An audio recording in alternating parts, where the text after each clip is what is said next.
मैं अपनी बात को आपके साथ शेयर करना चाहता हूं। वैसे तो बौद्ध धर्मानुयायियों का हुजूम एकत्रित होता है, वह अपने आप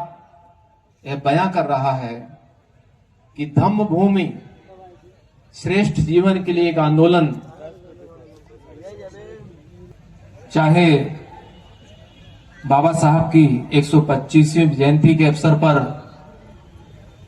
125 किलोग्राम की कैंडल जलाने की बात रही हो, 1,25,00,000 धम्म ग्रंथों को एक साथ वाचन की बात रही हो, जब जब आगरा की धरती पर, जब जब आगरा की सरजमी पर आज बाबा साहब को आए हुए 70 वर्ष व्यतीत हो गए हैं। सम्राट अशोक ने जिन 84,000 स्तूपों का निर्माण किया, महाकारुणिक बुद्ध की देशना पर आधारित, क्योंकि हम सभी को पता है कि महाकारुणिक बुद्ध ने अपने जीवन काल में 45 वर्ष के देशना काल में 84,000 देशनाएं दी, और उन्हीं 84,000 देशनाओं को आधार बनाकर सम्राट अशोक ने 84,000 स्तूपों का निर्माण कराया। काल और परिस्थिति के अनुरूप बहुत सारे स्तूपों का विध्वंस कर दिया गया, कुछ नष्ट। आज के इस कार्यक्रम में उपस्थित इस प्रांगण में हमारे देश विदेश से सम्मिलित हुए धम्मानुयायियों का बहुत बहुत साधुवाद ज्ञापित करते हुए मैं अपनी बात को आपके साथ शेयर करना चाहता हूं। वैसे तो भाई बुद्धालंकार जी ने धम्म भूमि श्रेष्ठ जीवन के लिए एक आंदोलन के बारे में बहुत विस्तार से अपनी बात कही, और मुझे नहीं लगता कि उन्होंने किसी भी पहलू को न छुआ हो। मैदान चाहे रामलीला ग्राउंड रहा हो, मैदान चाहे कोठी मीना बाजार रहा हो, या फिर जीआईसी पार्क रहा हो, जो यहां पर बौद्ध धर्मानुयायियों का हुजूम एकत्रित होता है, वह अपने आप यह बयां कर रहा है कि धम्म भूमि श्रेष्ठ जीवन के लिए एक आंदोलन मात्र नहीं है। यह एक सीख है, एक नीति है, एक दिशा है, जिस दिशा का अनुसरण कर वास्तव में आप अपने मार्ग को श्रेष्ठ कर सकते हैं।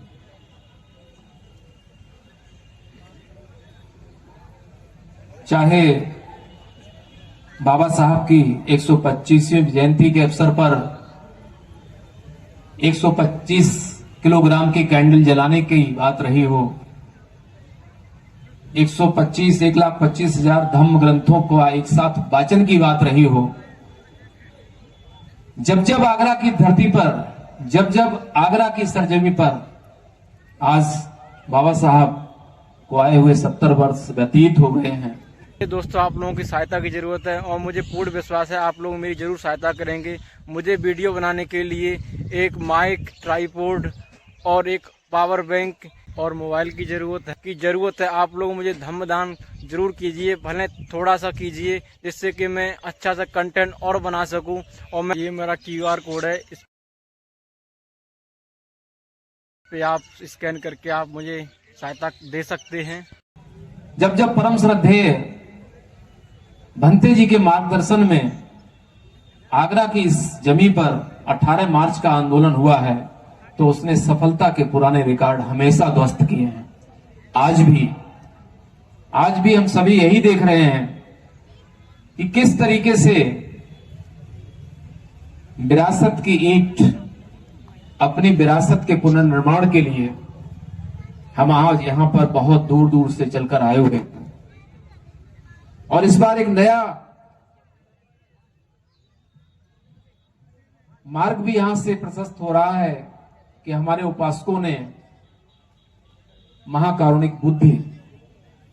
की प्रतिमाओं का दान देना शुरू किया है। आज 5 प्रतिमाएं दान दी गई हैं। ये देश के कोने कोने में जाकर जिन जिन बुद्ध विहारों में ये प्रतिमाएं स्थापित होंगी और इन प्रतिमाओं के समक्ष जब हमारा भिक्षु संघ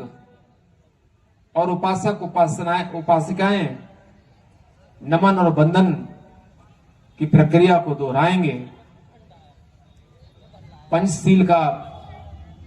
संगायन करेंगे, तो हमको धम्म भूमि की याद आएगी, परम श्रद्धेय भंते करुणाशील राहुल जी याद आएंगे। क्योंकि उनके मार्गदर्शन में ही नए कीर्तिमान स्थापित होते हैं। भारतवर्ष में बहुत सारे आंदोलन चल रहे हैं, हम सभी को पता है।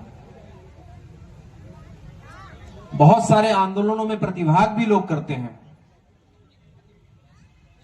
लेकिन जो व्यवस्था धम्मभूमि के आंदोलनों में मिलती है, धम्मभूमि के जहां पर भी आयोजन होते हैं, उन आयोजनों में जो व्यवस्था स्थापित होती है, वह व्यवस्था हमेशा एक संदेश देती है, एक मार्ग प्रशस्त करती है, और वह मार्ग है बुद्ध की करुणा का, बुद्ध की प्रज्ञा का, बुद्ध की मैत्री का मार्ग। प्रज्ञा, करुणा और मैत्री की विचारधारा को अपनाकर आज जिस रूप में हम इस प्रांगण में बैठे हुए हैं और आने वाले भविष्य के लिए हम अपनी विरासत को तैयार करने का कार्य कर रहे हैं, यह अपने आप में अनूठा कार्य है। हम भले ही इसकी महत्ता को आज न समझ पा रहे हो, लेकिन आने वाला समय, आज के 1000 साल बाद, 10,000 साल बाद, जब विरासतें तलाशी जाती हैं, क्योंकि सभ्यता का इतिहास अगर उठाकर आप देखें तो सभ्यता के इतिहास में बहुत सारी सभ्यताएं ऐसी आती हैं जो कि दमित कर दी जाती हैं, लुप्त प्राय हो जाती हैं, और कभी फिर जब उनकी खोजबीन होती है तो जो लिपियां होती हैं, जो संस्कृति होती है, उससे ही पता चलता है कि अमुक काल में अमुक व्यक्ति ने ऐसा किया था। वही विरासतें बाद में हमारे लिए एक मार्गदर्शन का कार्य करती हैं। सम्राट अशोक ने जिन 84,000 स्तूपों का निर्माण किया, महाकारुणिक बुद्ध की देशना पर आधारित, क्योंकि हम सभी को पता है कि महाकारुणिक बुद्ध ने अपने जीवन काल में 45 वर्ष के देशना काल में 84,000 देशनाएं दी, और उन्हीं 84,000 देशनाओं को आधार बनाकर सम्राट अशोक ने 84,000 स्तूपों का निर्माण कराया। काल और परिस्थिति के अनुरूप बहुत सारे स्तूपों का विध्वंस कर दिया गया, कुछ नष्ट प्राय हो गए। लेकिन जब उत्खनन कार्य हुआ, सभ्यता की तलाश हुई, तो आज हम विरासत के रूप में पाते हैं, चाहे वो सांची हो, चाहे हमारे कहीं भी हो, नालंदा हो, कोई भी स्मारक, कोई भी शिक्षण संस्थान जो पूर्व में बनाया गया, वह विरासत ही थी, और उसी विरासत को गढ़ने का कार्य आज परम श्रद्धेय भंते डॉक्टर करुणाशील राहुल जी के नेतृत्व में हम इस धम्म भूमि श्रेष्ठ जीवन के लिए एक आंदोलन के माध्यम से कर रहे हैं। इसलिए यहाँ पर बैठा हुआ प्रत्येक व्यक्ति अपने आप को इस बात का साक्षी माने कि आज जो सभ्यता की नींव, जो नई स्थापना, पुनर्स्थापना आने वाली 3 मई को अलीगढ़ में होगी, और जो भाई लोग, जो उपासक उपासिकाएं यहां से विरासत की ईंट लेकर जाएंगे, वह अपने साथ, जैसा कि भाई बुद्धा अलंकार जी ने बताया, कि पूरे जोश के साथ अपने गांव से, अपने क्षेत्र से, अपने शहर से मिशन मूवमेंट की तरह उस ईंट को उसके सही स्थान पर रखने के लिए अलीगढ़ में 3 मई को आएंगे, ताकि जो हमारे वृद्ध भिक्षु भिक्षुणी हैं, उनके लिए एक आश्रय का स्थान बने। हम सभी को पता है कि जब कोई भी व्यक्ति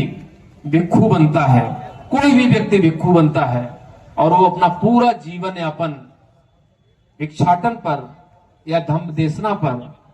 उपदेश देने पर अपना व्यतीत करता है। और जब वह वृद्ध होता है,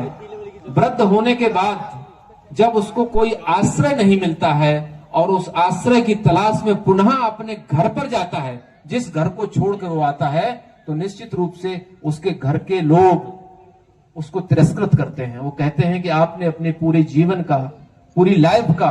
अधिकांश भाग परिवार को छोड़कर एक समाज को अर्पित कर दिया, तो अब समाज ही जाइए, आप समाज आपकी देखभाल करे। तो ऐसे में हमारे जो भिक्षु, जो वृद्ध भिक्षु भिक्षुणी हैं,